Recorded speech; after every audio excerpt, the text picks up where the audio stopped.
Minister గారు రామారెడ్డి గారు ఈ క్వశ్చన్ నెక్స్ట్ క్వశ్చన్. ధన్యవాదాలు అధ్యక్ష. మొదటి ప్రశ్నకు అవునండి, రెండవ ప్రశ్నకు అవునండి.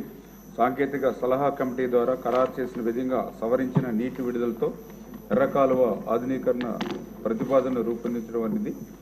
మూడవ ప్రశ్నకు ఏదైతే ఈ యొక్క ఎమర్జెన్సీ వర్క్స్గా చేపట్టి 2025లో ప్రారంభించి త్వరితగతంగా పూర్తి చేయడం జరుగుతుంది అధ్యక్ష. శ్రీనివాస్ గారు. ధన్యవాదాలండి.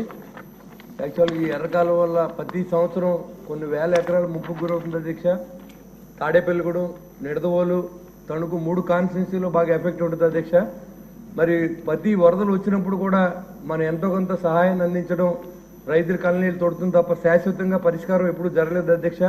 మరి బుడమేరుకు మొన్న ఏ రకంగా మనం ఇబ్బంది పడ్డామో అంతకన్నా ప్రమాదమైనటువంటి ఎర్రకాలువ తెలంగాణలో పుట్టి 185 కిలోమీటర్లు ప్రయాణం చేసిన తర్వాత మరి అది సముద్రంలో కలుపుతుంది అధ్యక్ష. ఈ మధ్యలో ఉన్నటువంటి ఊళ్ళన్నీ కూడా గండ్లు పడినట్టుగా ఈ 2019 నుంచి 24 వరకు కూడా ఎక్కడా కూడా పనులు చేపట్టగా ప్రతి సంవత్సరం మునిగిపోతుంది అధ్యక్ష. మరి దానికి లాస్ట్ దాంట్లో కూడా మనం మాట్లాడుకున్నాం అధ్యక్ష. మరి ఈ రోజు చూసుకుంటే ఇంత ఇంపార్టెంట్ ఉన్నప్పుడు కూడా మరి బుడమేరుకి మనం ఇబ్బందులు పడి మనం 3300 బడ్జెట్ కేటాయించినప్పుడు కనీసం 50 కోట్లు 30 కోట్లు పెట్టినా కానీ ఇది పూర్తిగా రిపేర్లు అవుతాయనే ఆలోచనతో మరి మంత్రివర్గం కూడా చెప్పడం జరిగింది అధ్యక్ష. కాబట్టి దీని మీద తగిన చర్యలు వెంటనే తీసుకోవాల్సిందిగా నేను కోరుతున్నాను అధ్యక్ష. నెక్స్ట్ సీజన్కైనా రైతులు ముంపుకు గురవకుండా మరి దీన్ని కాపాడవలసిన బాధ్యత ఉంది.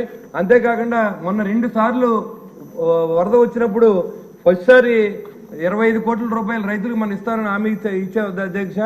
మరి దాంట్లో ఇంకా తర్వాత వచ్చిన దానిలో మన ఆగస్టుకి ఇచ్చాం కానీ 7వ నెలలో వచ్చిన ముంపుకి 25 కోట్లు పెండింగ్ ఉంది అధ్యక్ష. రైతులంతా గొడవ పెడుతూ ఉన్నారు. నాకు ఈ నిడదవోలు, తణుకు 3 చోట్ల కలిపి 25 కోట్లు ఉంది అధ్యక్ష. ప్రతి సంవత్సరం కోట్లాది రూపాయలు రైతులు ఇబ్బంది పడడం, రైతులు పంట చేతికి రావడం జరుగుతుంది. కాబట్టి దీన్ని కొంచెం శాశ్వతంగా పరిష్కారం దిశగా మంత్రి గారు ఆలోచించాలని కూడా, ఏదో టెంపరీగా మనం చేద్దాం ఉంటే ఇది అయ్యేది కాదు. మరి దానికి కనీసం ఇప్పుడు 100 కోట్లనే పెడితే దాంట్లో మొత్తం అన్ని క్లియర్ అవుతుంది అధ్యక్ష. 2-3 కాన్స్టిట్యున్సీలు కూడా మొలకుండా రైతులందరూ మంచి జరుగుతుందని చెప్పి నేను తెలియజేస్తాను అధ్యక్ష. దాని మీద మంత్రి గారు తగు చర్యలు తీసుకోవాలని చెప్పి నేను రిక్వెస్ట్ చేస్తున్నాను అధ్యక్ష. Thank you.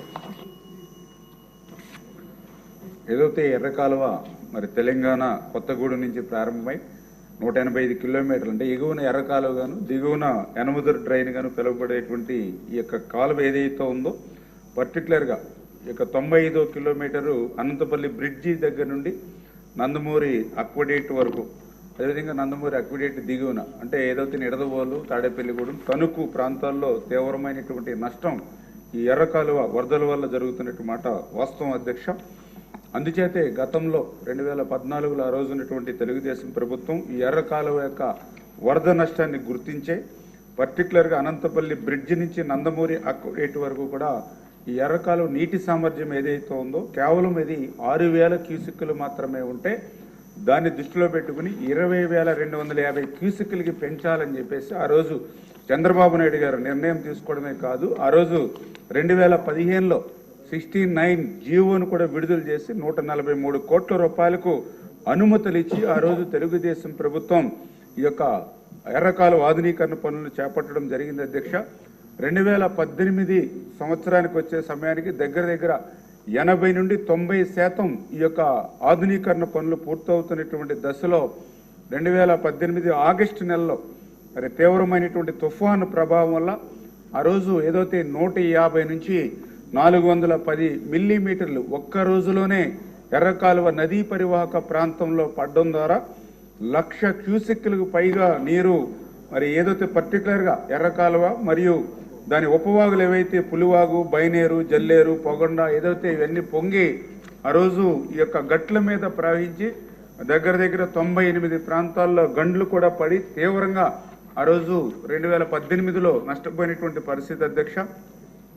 వెంటనే ఆ రోజునటువంటి తెలుగుదేశం ప్రభుత్వం 5 కోట్ల రూపాయలు నిధులు ఇచ్చి ఎమర్జెన్సీ వర్క్స్గా ఆ రోజు కొంత ట్యాకప్ చేయడం జరిగింది అధ్యక్ష. కానీ దురదృష్టం తర్వాత 2019లో అధికారంలో వచ్చినటువంటి వైఎస్ఆర్సీపీ ప్రభుత్వం 2019, 2024 5 సంవత్సరాల్లో 0 ఈ యొక్క ఎర్రకాలువ ఆధునీకరణ పనులకు కానీ రిపేర్లకు కానీ ఖర్చు పెట్టింది 0 అధ్యక్ష.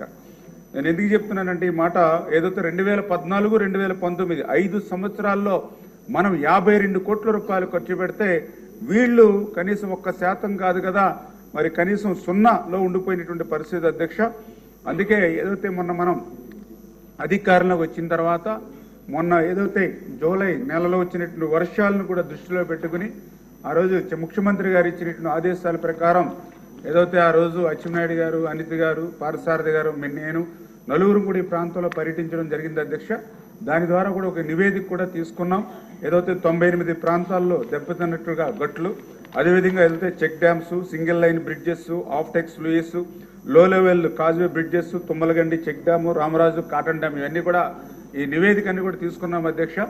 నిధుల సమస్య ఉన్నటువంటి పరిస్థితుల్లో 1 by 1 ప్రయారిటీ ఈ యొక్క ఎర్రకాలువ ఆధునీకరణ పనులకు ఇచ్చి, ఎందుకంటే ఇప్పుడే గౌరవ శాసనసభ్యులు శ్రీనివాస్ గారు చెప్పినట్లుగా ఏటా ఇన్పుట్ సబ్సిడీ నిమిత్తము లేకపోతే ఇతరత్ర సహాయ కార్యక్రమాలు అందించే నిమిత్తం కంటే ఆ యొక్క నష్టం జరిగేటువంటి పనులకి మనం నిధులు కేటాయిస్తే అటు ఇన్పుట్ సబ్సిడీ ఆదా చేసినట్టు అవుతాము, అదేవిధంగా రైతులకి నష్టం లేకుండా చేసుకెళ్తాం. కాబట్టి ఖచ్చితంగా ఈ ఎన్డీఏ ప్రభుత్వం ఎర్రకాలువ ఆధునీకరణ పనుల మీద కూడా దృష్టి పెడతాం అధ్యక్ష. Thank you.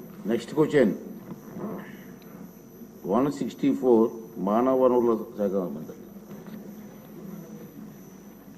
అధ్యక్ష, మొదటి